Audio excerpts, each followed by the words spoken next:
여러분 안녕하십니까? 뉴스룸을 시작하겠습니다. JTBC는 최상병 수사 외압 의혹과 관련해 김계환 해병대 사령관의 당시 통화 기록을 입수해 연속 보도하고 있습니다. 김 사령관이 이번 외압 의혹의 핵심 인물 가운데 한 명인 임기훈 당시 국방비서관과 최상병 사건 이첩이 보류된 지난해 7월 30일 두 차례 통화한 사실이 새롭게 확인됐습니다. 임 전 비서관은 국회에서 그날 통화한 사실이 없다고 수차례 부인해왔습니다. 먼저 유선희 기자입니다. 임기훈 당시 국가안보실 국방비서관은 국회에서 지난해 7월 31일 김계환 해병대 사령관과 통화한 사실이 없다고 수차례 부인했습니다. 국방비서관 좀 앞으로 나와주시겠습니까? 7월 31일 김계환 해병대 사령관하고 통화한 사실이 있나요? 없습니다. 사령관실에서 이제 우리 국방비서관하고 통화하는 내용을 이렇게 봤다 이렇게 지금 하고 있잖아요. 그 박정훈 단장이 언론을 통해서 보았습니다. 들었죠? 예, 들었습니다. 사실이 아닌데 만약에 지금 사실이 아니라고 그러는데 사실이 아닙니다. 사실이 아니면 그 부분을 어떻게 부정을 하실 거예요? 지금 뭐 진술서나 언론이나 이쪽에서 계속 통화하는 걸 옆에서 들었다 이렇게 보고 있는데 7월 31일 당일날 제가 해병대 사령관하고 통화한 적이 없습니다. JTBC가 입수한 지난해 7월 31일 김 사령관의 통화 내역입니다. 군검찰이 상대방 이름을 지워 법정에 냈습니다. 김 사령관이 누군가에게 전화해 오전 9시 53분에 2분 가까이 오후 5시에 3분 넘게 통화합니다. 김 사령관의 별도 발신 기록을 확인했더니 상대방은 임 전 비서관으로 확인됐습니다. 임 전 비서관에게 국회에서의 증언과 다른 통화 기록이 나온 것에 대해 해명을 요청했지만 이 일에 대해서는 더 언급할 게 없다고만 했습니다.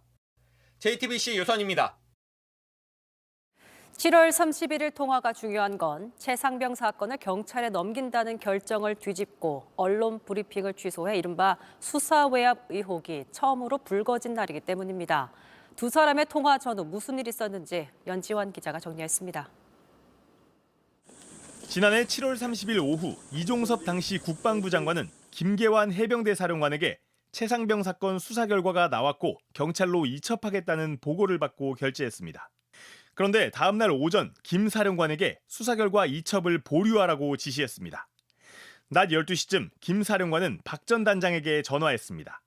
언론 브리핑이 취소됐으니 복귀하라고 지시했습니다. 오후 2시 언론 브리핑은 1시간을 앞두고 취소됐습니다. 임기훈 당시 국방비서관과의 통화는 이런 결정이 내려지기 전인 오전 9시 53분 그리고 브리핑까지 다 취소된 뒤인 오후 5시에 있었습니다. 박 전 단장은 군검찰 조사에서 당시 상황도 진술했습니다. 김 사령관을 만나 국방부가 왜 그러는 것이냐고 물었더니 김 사령관이 대통령실 회의에서 수사 결과에 대한 언급이 있었고 VIP가 경로하면서 장관과 통화한 뒤 이렇게 됐다고 말했다고 했습니다. 다시 VIP가 맞습니까? 라고 물었더니 김 사령관이 고개를 끄덕였다고도 했습니다. 국회에서도 의혹이 여러 번 제기됐습니다. 31일 상황을 단장은 대노했다는 얘기를 들었다고 그러고 그것도 VIP라고 고개를 끄덕였다고까지 진술하고 있고 당일날 우리 국방비서관하고 통화했다고까지. 이런 의혹에 대해 정부는 사실 무근이라고 부인해왔습니다.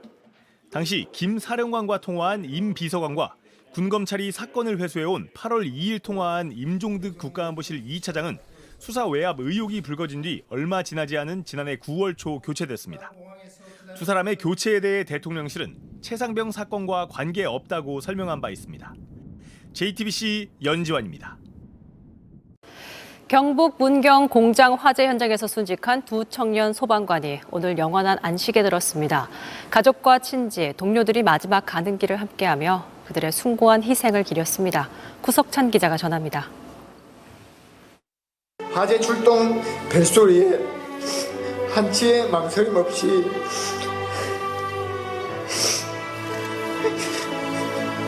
현장으로 뛰어갔던 우리 반장님들.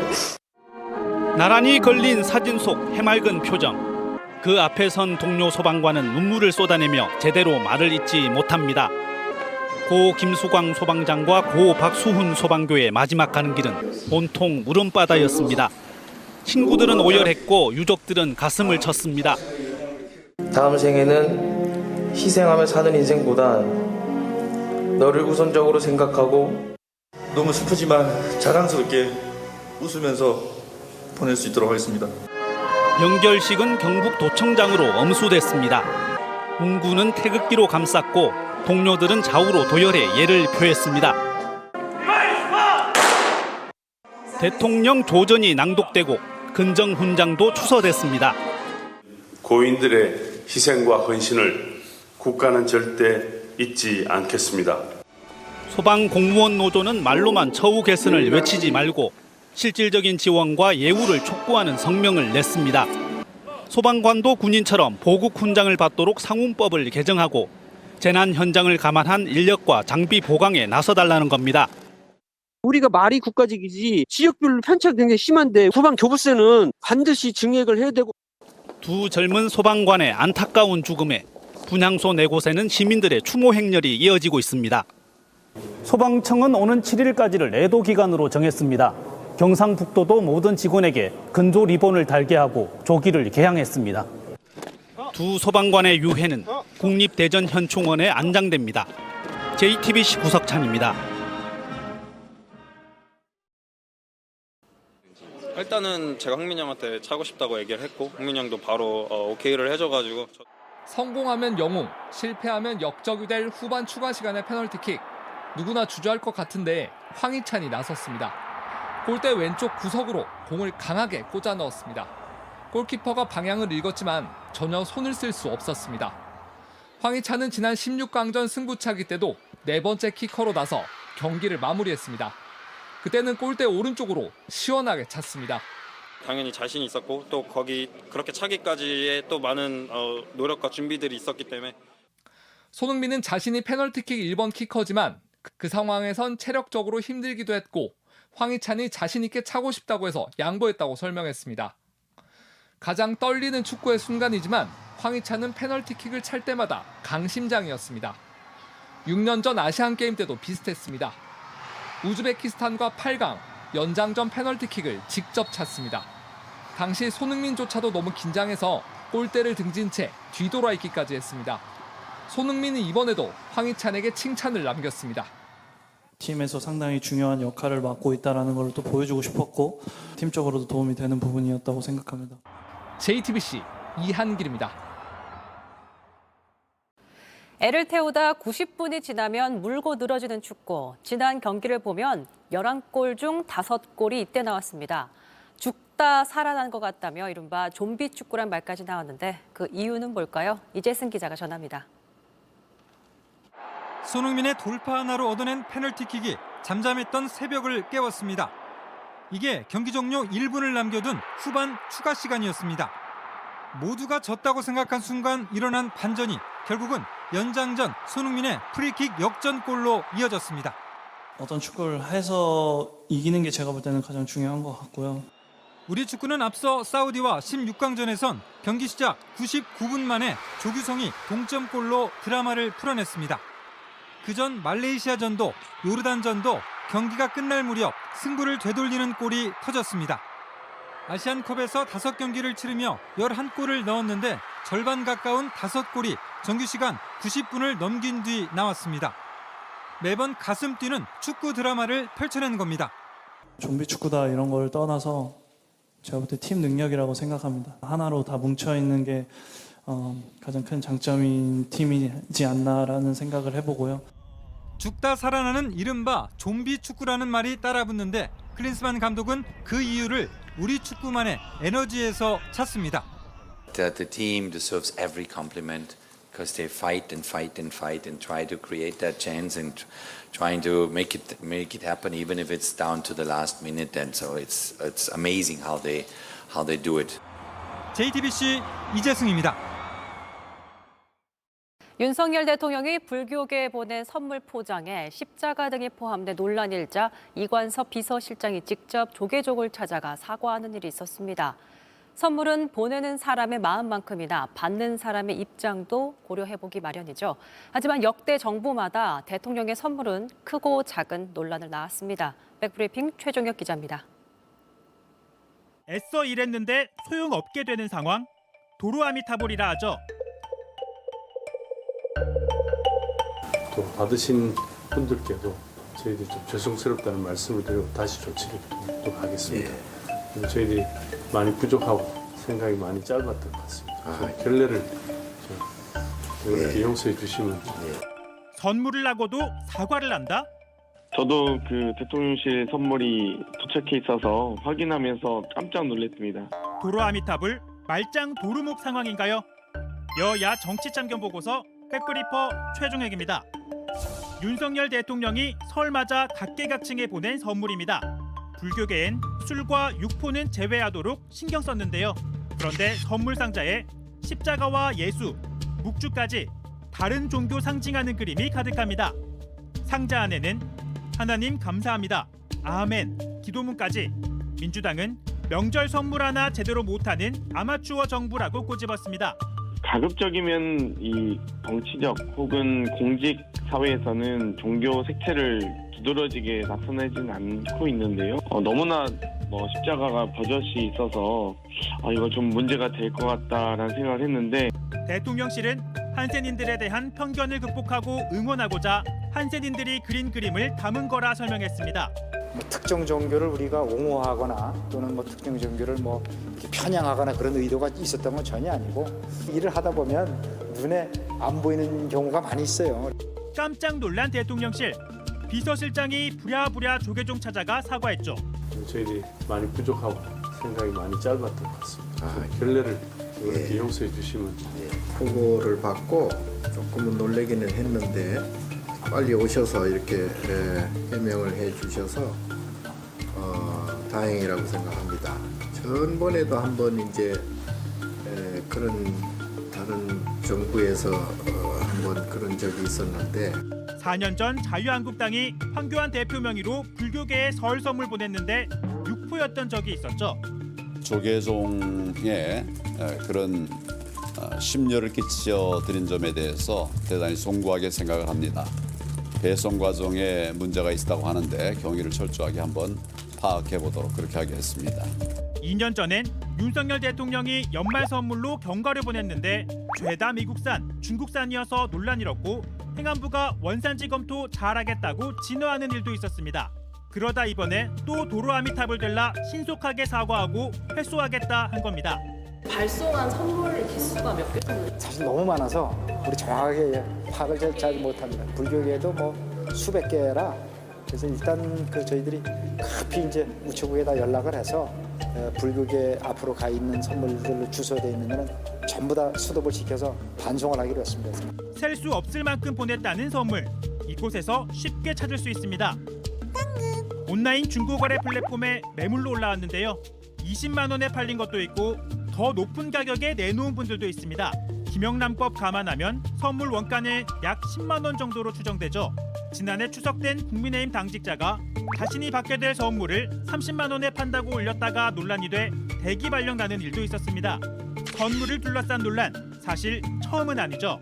MB 정부 땐 황태와 멸치 불구계에 보내려다 결례라는 지적에 황급히 바꿨고 박근혜 정부에선 비선 성형외과 주치의 가족회사 화장품을 선물한 게 뒤늦게 알려졌습니다. 문재인 청와대는 전국 특산품 선물하면서 전북만 빠져 해당 지역에 반발을 사기도 했습니다. 마음을 전하는 선물이 마음을 잃게 만들어선 안 되겠죠.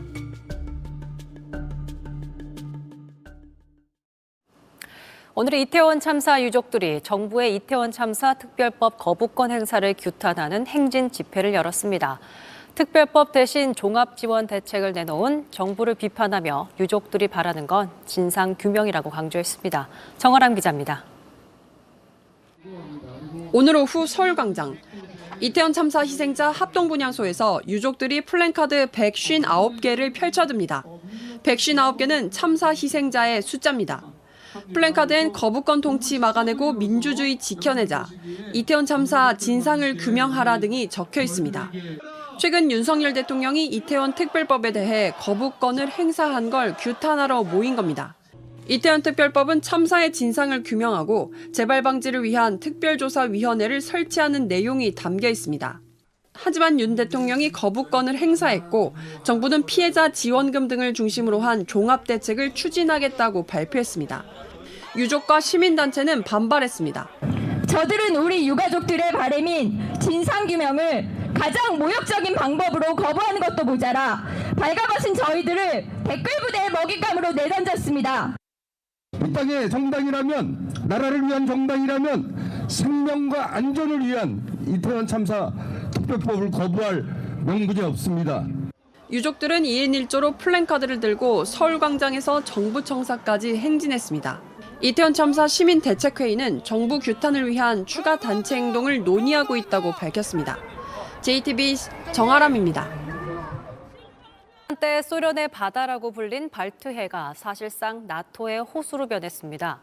스웨덴의 나토 가입이 확실시되면서 러시아가 발트해에서 고립되자 이 상황을 뒤집기 위해 푸틴 대통령이 또 다른 전쟁을 시작할 거란 우려의 목소리가 나옵니다. 김서연 기자입니다. 탱크와 전투기, 여기에 항공모함까지. 마치 당장 전쟁이라도 벌일 태세입니다. 지난 24일 나토 연합군이 폴란드와 발트 3국, 러시아와 벨라루스 접경지대에 집결했습니다. 냉전 이후 최대 규모입니다.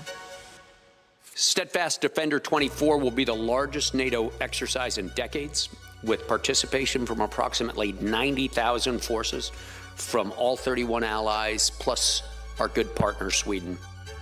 러시아는 이 훈련이 돌이킬 수 없는 냉전 시대로의 복귀를 의미한다고 날을 세웠습니다. 나토와 러시아의 첨예한 군사적 갈등, 그 중심에 발트해가 있습니다. 발트해가 사실상 나토의 호수가 되었다.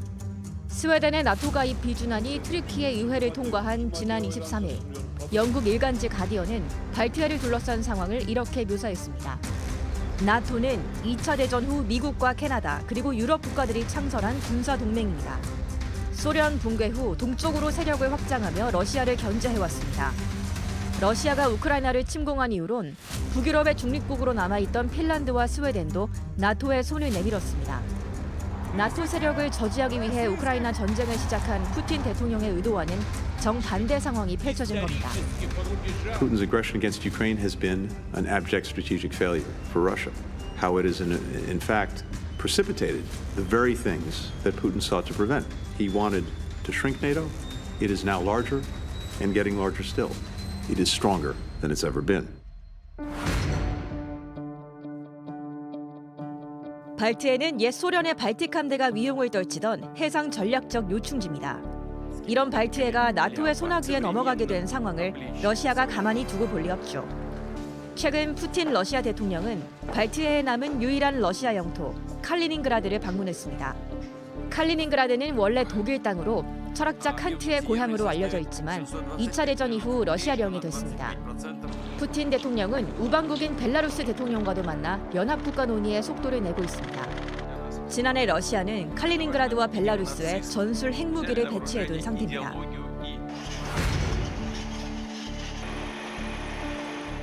최근 독일의 한 매체는 국방부의 기밀 문건을 입수해 수바우키 회랑이 위험하다고 보도했습니다.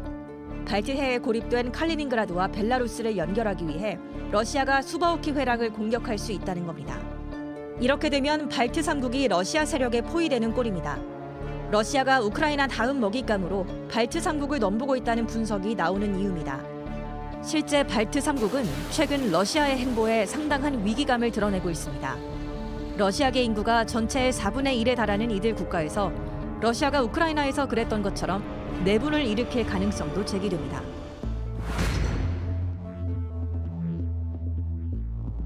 유럽 각국과 세계 외교안보 전문가들은 앞다퉈 대규모 전쟁이 발발할 가능성이 크다고 경고합니다. Now is the time for all allied and democratic nations across the world to do the same thing and ensure their defense spending is growing too. The era of the peace dividend is over. 발트해가 유럽의 화약고로 떠오르면서 신냉전 구도는 더욱 뚜렷해질 전망입니다. JTBC 김서연입니다.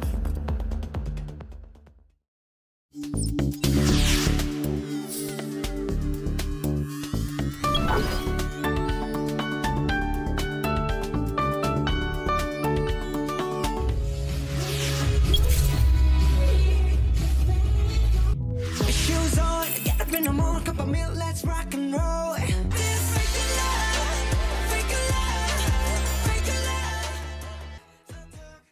love. 2월 3일, 오늘은 수어 인식 개선을 위해 지정된 한국 수어의 날입니다. 수어는 청각장애인들에게 있어선 일상생활에 꼭 필요한 중요한 의사소통 수단이죠.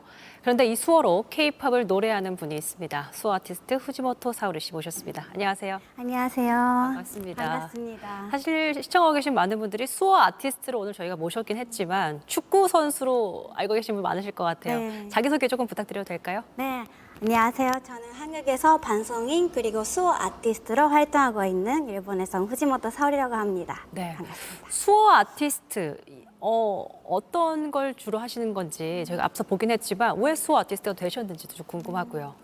일단 제가 말하는 수어 아티스트란 전 세계의 농인과 정인이 함께 음악을 즐기고 마음의 유한과 힐링을 얻을 수 있게 네. 수어를 바탕으로 창작을 해서 네. 음악을 보이게 하는 역할이라고 말할 수 있습니다. 아, 그렇군요.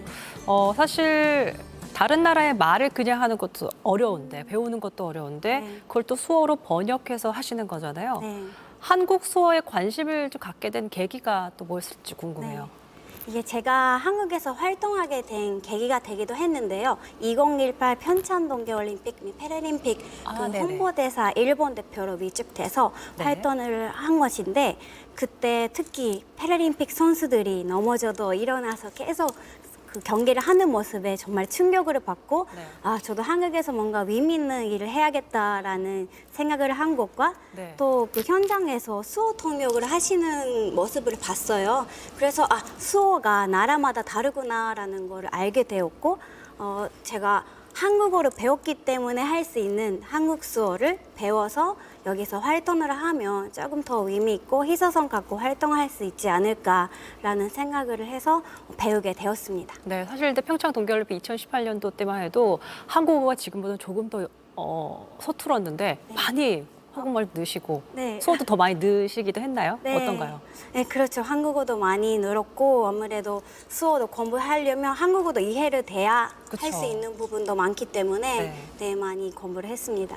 외국인 최초로 국가공인 수어통역 역사 자격증 1차 시험 합격하셨고 지금 2차 실기시험 계속 준비 중이신 걸로 알고 있습니다. 근데 네. 합격률이 굉장히 낮다면서요? 네, 거의 뭐 3% 정도고 저도 과연 이게 3번의 기회를 다 놓쳤거든요. 실기시험에. 네네. 이게 1차 시험에 필기시험도 굉장히 난도가 높아요. 뭐 장애인 복지, 청각장애 이해 이렇게 그리고 수어통역 기초 이렇게 이론이나 역사 이런 것도 다 공부를 해야 되고 네. 뭐 물론 국어 시험도 있고 해서 그거를 통과를 하고 이제 또 전문적인 실기 시험을 해야 되는데 네. 그 제가 외국인이다 보니까 조금 더 서투르죠. 더 그쵸. 수어를 하는 거 보고 빨리 필기를 해야 되거나 아니면 듣자마자 바로 통역해야 되거나 네. 수어를 보고 음성 통역을 해야 되거나 하면 조금 많은 훈련들이 필요해서 네, 지금도 계속 공부를 하고 있습니다. 근데 그럼에도 이 시험에 계속해서 문을 두드리는 이유가 분명히 또 있을 거거든요. 네.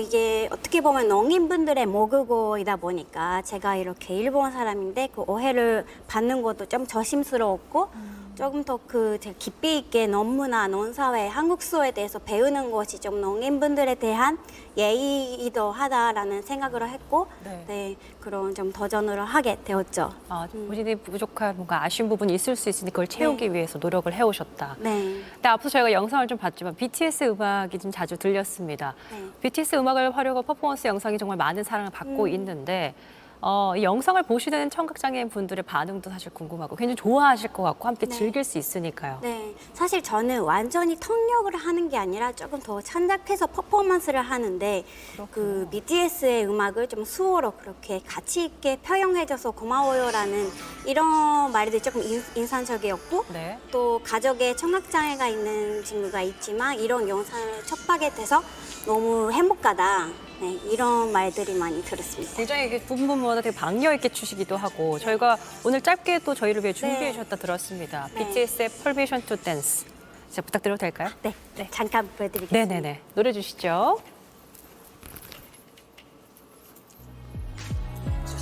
But that moment when you look yourself right in the eye, and you say, I wanna dance, the music's got me going now.